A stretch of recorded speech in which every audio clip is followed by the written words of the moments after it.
Sang Sabda sudah menjadi manusia dan tinggal di antara kita.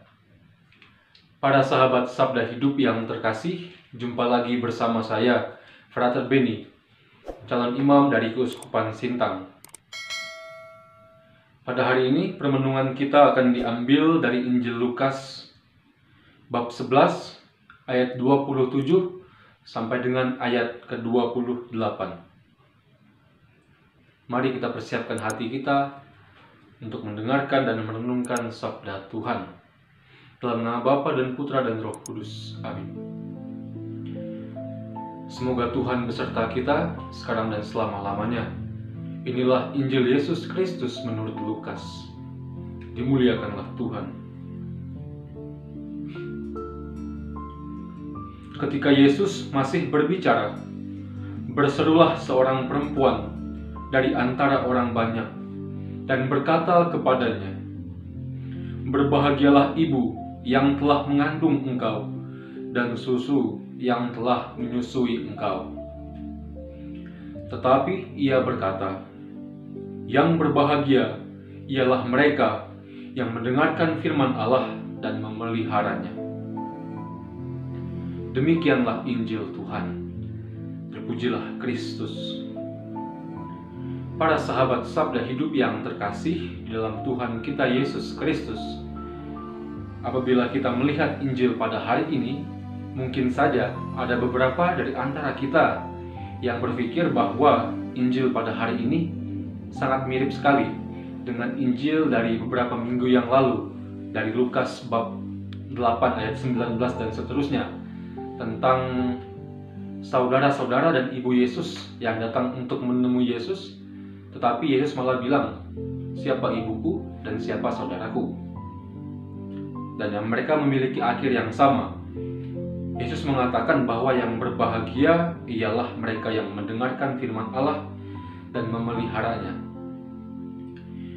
Para saudara yang terkasih, membaca ayat yang ke-28 ini,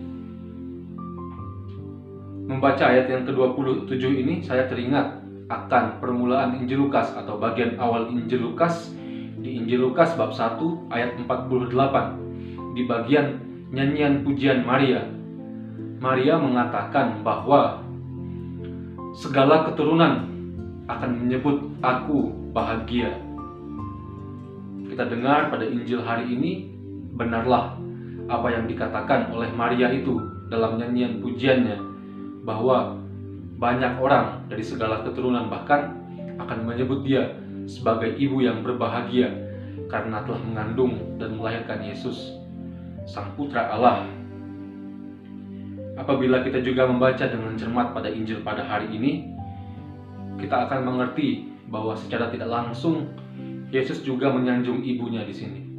Karena ibunya, Bunda Maria, adalah dia yang dipercaya oleh Allah untuk mengandung dan melahirkan Sang Sabda Allah, Yesus, Sang Allah, Sang Sabda yang menjadi manusia juga tinggal di antara kita. Para sahabat Sabda Hidup yang terkasih, apabila kita juga melihat ke dalam kehidupan kita, melihat ke dalam keseharian kita, kita mungkin pernah bertanya dalam diri kita, apa tujuan dari kita hidup?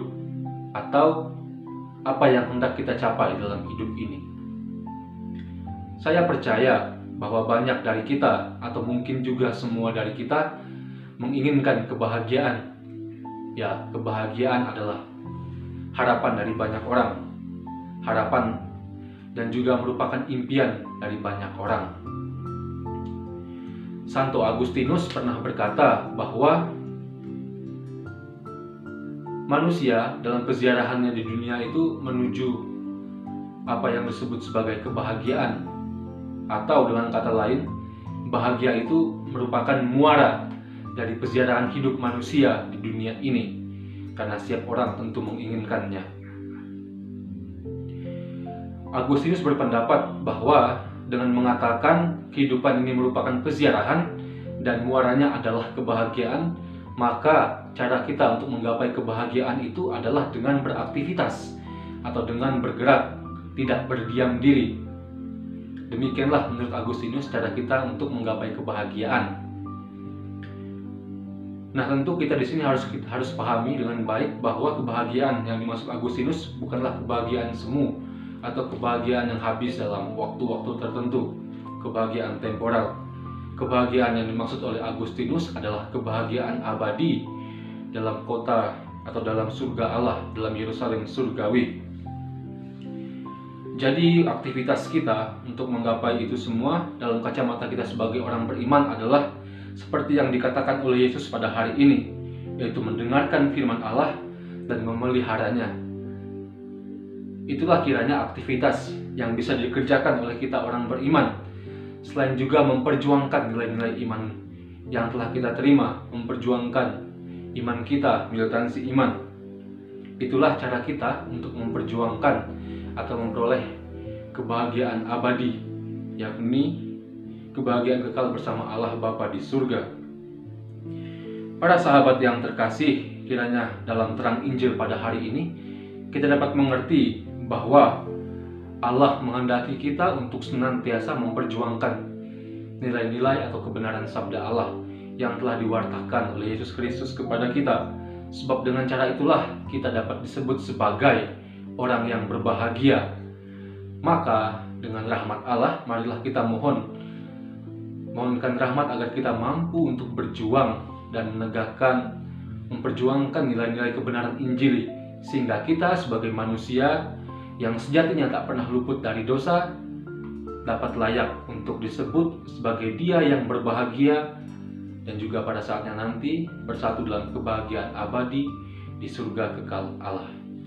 Semoga Allah yang Maha Kuasa mengasihani kita, melindungi kita terhadap dosa, dan menghantar kita ke hidup yang kekal. Amin. Dalam nama Bapa dan Putra dan Roh Kudus. Amin.